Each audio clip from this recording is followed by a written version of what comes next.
बिस्मिल्लाहिर्रहमानिर्रहीम। अस्सलाम वालेकुम व्यूअर्स। आज हम ड्रामा सीरियल कभी मैं कभी तुम में देखेंगे। इसमें बहुत इंटरेस्टिंग चीज़ें होने वाली हैं। जो अदील चालाकियाँ और मकारियाँ अरबाब और उसके बाप के साथ कर रहा था, लेकिन ये इंसान तो अपने माँ बाप के साथ भी करने से बाज ना आया और अपने मकसद के लिए इन दोनों बूढ़े माँ बाप का घर तक बेच देता है और उस पर एग्री करता है। हालांकि अदील का बाप बिल्कुल भी एग्री नहीं होता और वो कहता है कि मैं जहाँ पे हूँ मैं वहीं पे ठीक हूँ, लेकिन अदील उनको इमोशनल करता है और कहता है कि देखिए मैं आपको अच्छी जगह पे लेके जाना चाहता हूँ। मैं खुद इतनी अच्छी जगह पे रहता हूँ और आप इस मिडिल क्लास घर में रहते हैं और मुझे शर्म आती है। लोग मुझे पूछते हैं कि माँ बाप का हम इस तरह की बातें करते हैं और अपने माँ बाप को इमोशनल कर देता है।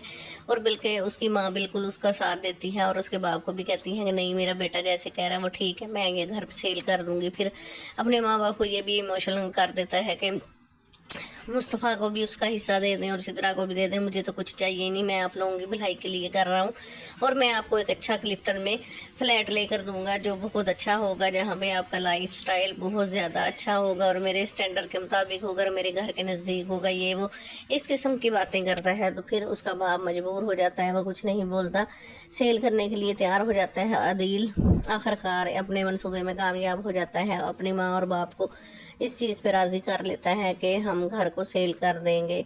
उन बेचारों को क्या पता होता है कि ये उनके साथ धोखा कर रहा है। सेल करने के बाद उनको कुछ भी हासिल नहीं होगा। उधर मुस्तफ़ा अपनी गेमिंग कंपनी में भरपूर कोशिश कर रहा होता है, दिन रात मेहनत कर रहा होता है और इसमें उसको कामयाबी भी मिल जाएगी।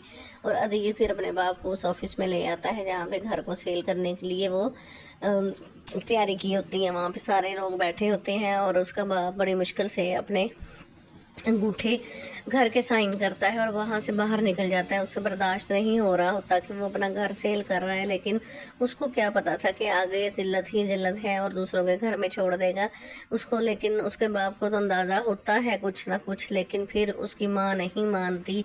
उनके साथ वही होता है जो उसके बाप को डर होता है कि हम जलील व ख्वार हो जाएंगे बुढ़ापे में। अदील यही कुछ करवाता है उनके साथ। उनको पहले बड़े बड़े ख्वाब दिखाता है, उसके बाद खुद भी जलील होता है और अपने माँ बाप को भी। और बाप के घर में ले आता है और बाप आकर पाकिस्तान वापस आ जाती है और अदील की पहले ही उसको सारी बातों का पता चल चुका होता है। उसको और भी गुस्सा होता है, जब इनको देखती है तो और ज़्यादा गुस्से में आ जाती है, लेकिन अदील को फील नहीं कराती। लेकिन अदील की सारी कारकर्दगी उसके सामने होती है और फिर कंपनी में आकर वो सारे चीज़ें संभाल लेती हैं और सबको बता देती हैं कि अदील की तमाम ट्रांजैक्शन भी वो बैन करवा देती है और जितने भी ऑर्डर्स वगैरह होते हैं वो कैंसिल हो जाते हैं। तो फिर इस तरह अदील को परेशान होना पड़ता है क्योंकि अरबाब इसको जानती है ये क्या कर रहा है, लेकिन अदील को फील नहीं होने देती। वो कहती है कि ये मैं कंपनी की वजह से कर रही हूँ क्योंकि वो खसारे में जा रही है, इसलिए मुझे ये तमाम डिसीजन लेने पड़े। लेकिन अदील बहुत परेशान होता है और कहता है कि तुम मेरी मशवरे के बगैर ये सब कुछ कैसे कर सकती हो। अदील अरबाब कहती है ये मेरी कंपनी है, मेरा ऑफिस है, मैं सब कुछ कर सकती हूँ, तुम कुछ नहीं लगते और तुम ऊंची आवाज़ में मेरे साथ बात भी नहीं कर सकते। उधर उसकी माँ को जब खाने के लिए अरबाब और के नौकर बुलाने आते हैं कि मैडम खाना नीचे खा लें, तो उसकी माँ उसके बाप को भी कहती है, लेकिन वो नहीं जाता, खुद जाती है। अरबाब उसको बातें सुना देती है कि हमारे घर में क्यों आए हैं, यहाँ क्यों रह रहे हैं, इनको जल्दी जल्दी यहाँ से निकालो। तो उसकी माँ जब ये सारी बातें सुनती है, दिल के मुंह से भी बातें सुनती है, तो वो बहुत परेशान होती है, रोती है। हकीकत उसको पता चल जाती है तो वो सोचती है कि ये हमारे साथ क्या हो गया, अदील ने धोखा किया। वो बहुत परेशान होकर कमरे में वापस चली जाती है और फिर उसके बाप को भी नहीं बताती, लेकिन अदील भी उसको बहुत गुस्सा आ रहा होता है कि अदील ने हमारे साथ धोखा किया और कभी मैं सोच भी नहीं सकती थी मेरा बेटा ऐसा ही करेगा और इसने अपने मकसद के लिए हमें जलीलो ख्वार कर दिया। फिर अदील अपनी माँ से भी ये कहेगा कि अम्मी आप मुझे परेशान कर रही हैं, इस तरह की बातें करके कुछ नहीं होता, मैं आप लोगों का इंतज़ाम कर दूंगा। जब रबाब वापस अदील को सारी उसकी हैसियत के मुताबिक रखती है और अदील को फिर याद करवाती है कि वो किस हैसियत का था और छोटे घर से आकर उसको मैंने कौन सा स्टैंडर्ड दिया और उसने मेरी कदर नहीं की। रबाब को बहुत गुस्सा होता है अदील पे और अदील से छुटकारा भी हासिल करेगी, लेकिन अदील की असलियत जब तक उसके सामने नहीं ले आएगी और उसको जलीलो ख्वार नहीं कर लेगी, फिर अदील को नहीं छोड़ेगी। ये तमाम बातें اس کی ماں بھی محسوس کر رہی ہوتی ہے، لیکن اس کی ماں بہت پریشان ہوتی ہے، وہ کھل کر عدیل سے کہہ بھی نہیں سکتی، کیونکہ عدیل آگے سے ان کو ٹال مٹول کر دیتا ہے اور کہتا ہے کہ ایسی کوئی بات نہیں۔ عدیل جانتا ہے کہ اس نے کیا کیا ہے اپنے ماں باپ کے ساتھ، صرف اپنے مقصد کے لیے اس نے ان کا گھر بیچ دیا، اور پھر جھوٹ بول کے وہ کہتا ہے کہ میں آپ لوگوں کے لیے ایسا سہولتیں پیدا کر رہا ہوں، یہ کر رہا ہوں، وہ کر رہا ہوں، حالانکہ ادھر شرجینہ اور مصطفیٰ کے اندر بھی دوریاں بڑھتی جا رہی ہیں اور رنجشیں اور بہت زیادہ ایک دوسرے سے گلے شکوے بڑھ رہے ہیں، کیونکہ شرجینہ یہ سمجھتی ہے کہ مصطفیٰ اس کو ٹائم نہیں دے رہا، بالکل اس سے محبت نہیں کرتا، نہ اس سے نہ اس کے بچے، حالانکہ مصطفیٰ ان دونوں کا خیال رکھنے کی پوری کوشش کرتا ہے، لیکن مصطفیٰ کے سر پہ تو ایک ہی چیز سوار ہے کہ مجھے پیسہ کمانا ہے اور اپنا سٹینڈرڈ ہائی کرنا ہے، وہ اسی دھن میں لگا رہتا ہے، اور شرجینہ کو بھی پھر ادھر توجہ نہیں دے پاتا۔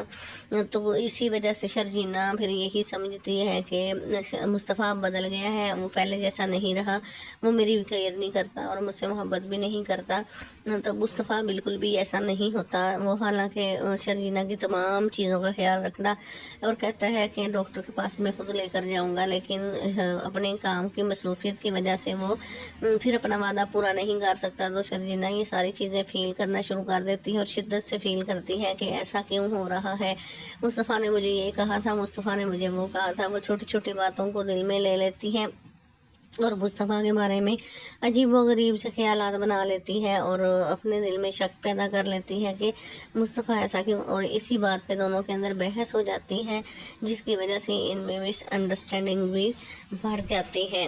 ادھر عدیل کو رباب کہتی ہے کہ تمہیں پریشان ہونے کی ضرورت نہیں، میں اس کمپنی کے اچھے برے فیصلے خود ہی کر لوں گی اور تمہاری مجھے اب ضرورت نہیں ہے، میں نے کچھ عرصے کے لیے تمہیں یہاں کا CEO بنایا تھا، لیکن اب میں واپس آ گئی ہوں تو میں ساری چیزیں خود انڈرسٹینڈ کروں گی۔ جو سن کر عدیل بالکل بھی برداشت نہیں کرتا، وہ چاہتا ہے کہ میری ہی حکمرانی ہو، لیکن رباب ایسا نہیں ہونے دوں گی۔ ادھر مصطفیٰ بھی شرجینہ سے وعدہ کرتا ہے کہ میں تمہیں ڈاکٹر کے پاس خود لے کر جاؤں گا، پھر نہیں آ سکتا۔ شرجینہ خود ہی اکیلی چلی جاتی ہے اور پریشان ہو کر گھر میں بیٹھا ہوتا ہے کہ شرجینہ آج پھر خود چلی گئی ہے تو یہ میرے سے غلطی ہو گئی ہے، تو وہ شرجینہ کے بارے میں سوچ رہا ہوتا ہے۔ ادھر شرجینہ بھی اپنے دل میں گلے شکوے لے کر بیٹھی ہوتی ہے۔ پھر عدیل جب اپنے آفس میں واپس آتا ہے اور اپنے آفیسر سے بات کرتا ہے تو وہ کہتا ہے کہ تم لوگوں نے میری ٹرانزیکشن وغیرہ کیوں بند کی ہیں، تو وہ کہتے ہیں ہم نے نہیں کی، یہ تمام فیصلے رباب میڈم نے کیے ہیں، ان کے کہنے پہ سب کچھ ہوا ہے۔ عدیل کہتا ہے اوکے آئی انڈرسٹینڈ۔ جب عدیل پھر اپنے ماں باپ کے پاس واپس آتا ہے اور ان کے سامنے اپنی پوزیشن کلیئر کرنے کی کوشش کرے گا، لیکن اس کی ماں کو تو ساری حقیقت کا پتہ چل چکا ہوتا ہے کہ عدیل نے ان کے ساتھ دھوکہ کیا ہے۔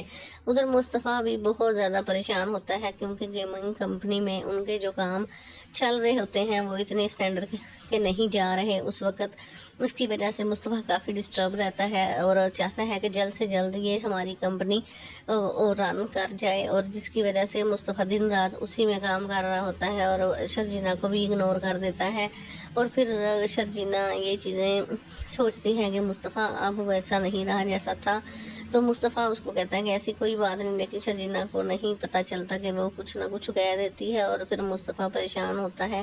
وہ کہتا ہے کہ میں اس گندے محلے سے اور یہاں سے نکلنا چاہتا ہوں اور اپنا سٹینڈرڈ اوپر کرنا چاہتا ہوں، تمہارے باپ کے تانے نہیں سنتا گا، ہمیشہ تمہارے باپ جب بھی مجھے ملتا ہے وہ کہتا ہے کہ میں نے تمہیں ایسی حالت میں رکھا ہوا ہے، اس میں میرا کیا قصور ہے؟ تو شرجینہ کہتی ہے ہر باپ اپنے بیٹی کے لیے فکر مند ہوتا ہے، وہ بھی کہہ دیتے ہیں تو کیا ہوا، تم ان سے تمام چیزوں کو نہ، وہ کہتے ہیں مجھے ہی کیوں کہتے ہیں، تو وہ شرجینہ مصطفیٰ سے یہ برداشت نہیں ہوتا، وہ چاہتا ہے کہ شرجینہ کو جلد سے جلد ہر چیز پرووائڈ کر دے اور اس کے لیے دن رات ایک کی ہوئی ہے۔ شرجینہ یہ چیزیں نہیں مانگتی، اس کو اچھا نہیں لگتا۔ ادھر رباب بھی اپنے باپ کے ساتھ میٹنگ کرتی ہے اور کہتی ہے کہ میں نے ہر آفس میں ہر بندے سے بات کرنی ہے اور عدیل کی تمام کارکردگی میرے سامنے آ جائے گی۔ عدیل اپنے ماں باپ کو لے کر ادھر رباب کے گھر بڑے شان و شوکت سے آتا ہے اور کہتا ہے کہ ہم یہاں پہ رہیں گے، لیکن ایسا نہیں ہوتا۔ رباب جب دیکھتی ہیں وہ ان کو ایک آنکھ بھی نہیں بھاتے اور ان کے لیے وہ اپنے دل میں کوئی نفرت رکھتی ہیں اور वही पहले ही अदील से वो इतनी ज़्यादा चिढ़ रही होती है, तो उसके माँ बाप को देखती है, वो कहती है कि ये लोग क्यों आए हैं यहाँ पे और तुमने क्यों रखा है, ऐसा नहीं, मेरी प्राइवेसी है, हर चीज़ में मैं इनको नहीं घुसा सकती। अदील कहता है प्लीज़ कुछ दिन की बात है, मैं इनको इंतज़ाम कर दूंगा, छोड़ दूंगा। अब्बा को अपने मजबूरियों की वजह से घर बेचना पड़ा, हालांकि ऐसी कोई बात नहीं होती। अदील की तमाम मकारियाँ जब रबाब के सामने आ चुकी हैं, तो रबाब बड़ी मुश्किल से अपने आप पे कंट्रोल कर कर अदील के साथ अपना टाइम स्पेंड करती है, ताकि इसके तमाम करतूत उसके सामने आ सके। और फिर शर्जीना भी परेशान ही रहती है हर वक्त। और जब उसकी माँ को अदील की सारी हकीकत का पता चलेगा कि इसने हमारे साथ धोखा किया है और अपने बाप को भी धोखा दिया है, हालांकि इसने अपने मकसद के लिए वो हमारा घर बेचकर हमें ज़लीलो ख्वार कर दिया, तो उसकी माँ अदील से कहेगी तुम्हें बिल्कुल भी शर्म नहीं आई ऐसी हरकत करते हुए। तो उसका बाप भी कहेगा कि तुमने क्या हमारे साथ हमें धोखा दिया है। अदील फिर अपने माँ बाप को कहेगा कि आप दोनों मुझे परेशान कर रहे हैं, ऐसी कोई बात नहीं।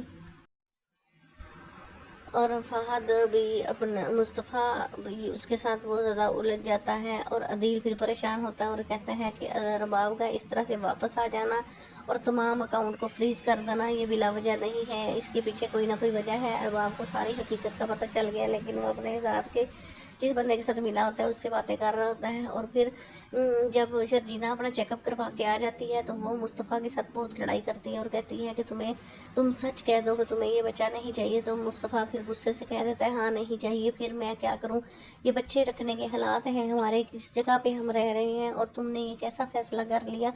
मुस्तफ़ा बस शर्जीना से यही कहता है कि मैं यहाँ पे इस जगह पे नहीं अपने बच्चे को रख सकता, और हम तो जैसे कैसे भी रह रहे हैं, तुम कैसे। वो कहती है कोई बात नहीं, बच्चे को हम रख लेंगे अगर तुम दिल से एक्सेप्ट करो। और फिर सरजी अदील के तमाम अकाउंट फ्रीज कर दिए जाते हैं, और अब उसके बारे में पूरी इन्वेस्टिगेशन कर रही होती है। अदील फिर परेशान होता है और उसके माँ बाप को भी उसकी हकीकत का पता चल जाता है कि इसने हमें धोखा दिया और घर बेच दिया, अब ये हमें जलीलो ख्वार करता फिर रहा है। फिर उसकी माँ को मुस्तफ़ा की तमाम बातें याद आती हैं कि मुस्तफ़ा हमेशा कहता था कि आप अदील को ये अपना बेटा समझती हैं और मुझे नहीं। उसकी माँ कहती थी मैंने ये इंसाफ़ी की और गलत किया। उसकी माँ को एहसास होने लगता है कि शर्जीना और मुस्तफ़ा ही उनके असल बच्चे हैं। ये अदील हमेशा धोखाधड़ी करता रहा है, तो फिर मुस्तफ़ा की कदर करने लगेगी। अदील की माँ अदील से नफरत करने लग जाती है और कहती है कि इसने अच्छा नहीं किया हमारे साथ। अदील बिल्कुल भी तुम्हें ऐसा नहीं करना चाहिए था, मैं तुम्हारी बातों में क्यों आ गई, मैंने उस वक्त तुम्हारे अब्बा की बात क्यों नहीं मानी, तुमने हमें धोखा दिया है और झूठ बोला है, फरेब किया है। तो अदील के बारे में यही सोचती रहती है हर वक्त उसकी माँ कि मैंने इसकी क्यों बात मान ली, मुझे नहीं माननी चाहिए थी, मेरे साथ धोखा कर दिया इसने। और फहद ही मेरा असल बेटा है जो इसको बिल्कुल भी लालच नहीं था। आप आगे जानने के लिए मेरे साथ जुड़े रहें, मुझे सब्सक्राइब करें और मेरी वीडियो को वॉच किया करें। अल्लाह हाफिज़।